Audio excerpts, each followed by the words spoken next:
kayo dyan mga Leo natin. Tignan natin sino ba yung nag-iisip sa inyo at bakit niya kayo iniisip, no? So, let's see. Sino yung mga nag-iisip sa inyo, Leo? Wala tayo ng one card here for you.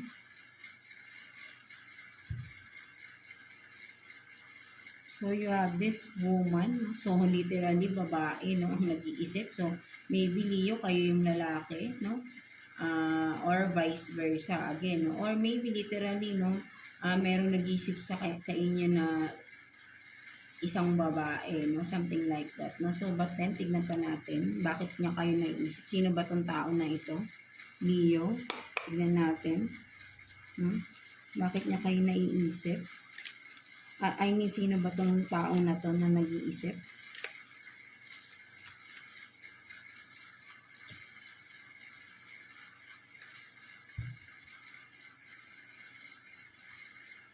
So, you have this King of Pentacles in reverse. And then, the Moon in reverse. So, yeah, this person, no, mga Leo natin, no. So, ito yung tao na sabihin natin na pinagdamutan ka, no? Maraming sikretong tinago, no? For some of you, babae, lalaki, no? So, kung sino man to, no? Siyempre, kung makaresonate ka, no? There is someone na this person na sabihin natin yun nga, no? Pinagdamutan ka. Ito yung tao na ang daming sikretong tinago sa inyo, no?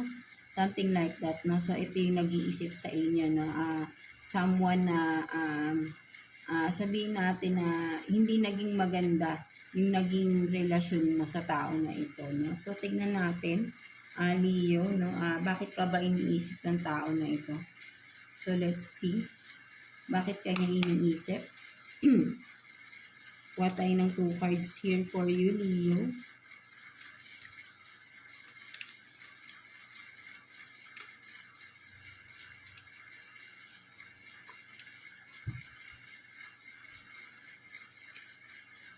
So, you have this Knight of Pentacles in reverse and then Queen of Pentacles in reverse. So, talaga no, nakikita ko nga talaga rito, literally, no? So, talagang pinagdamutan ka ng tao na ito, no? Sa pera talaga, no? In regard sa pera, no? So, kung karelasyon mo to before, no? Something like that, no? So, dahil may mga kadil siyang ibang tao, no? So, meron siya talagang binibigyan ng pera, no? For some of you, no? So, maybe for some of you, may nabuntis pa tong iba, no? Kung literally, no? Or sabi natin baka kung ikaw yung lalaki, no? Pinerahan ka ng tao na ito, no? Something like that, no? So, pwedeng ganun din, baliktad, no? So, again, just take what's resonate, no? So, pwede rin sabihin natin pinagdadamutan ka at the same time, no, nag-take advantage, no, pinirahan ka din, no, pwede rin ganun, no, something like that, no. So, and then, pwedeng may nabuntis na iba or sabihin natin nabuntis pa to ng iba kung karelasyon mo siya before, no, nagkaroon siya ng iba at nabuntis siya ng iba, no, pwede rin ganun, no, or vice versa, no. So, ang iniisip ng tao na ito, no, so, kumbaga parang, ang iniisip niya sa inyo is, yun nga, no,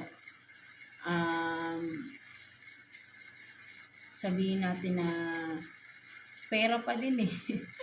Parang, tingin niya sa inyo, no, pera, no, parang kaya niya kayo iniisip, no, dahil sa pera. Something about money, no, issue, kung ano man, no, kung sino man tong tao na to, no, Leo, no, na nagkaroon kayo ng issue regarding pera, no? Na may mga tinagong sikreto, no? Regarding na involved na pera, no? So, kaya niya kayo iniisip is because of pera pa din, no? I don't know kung ano ba to, no?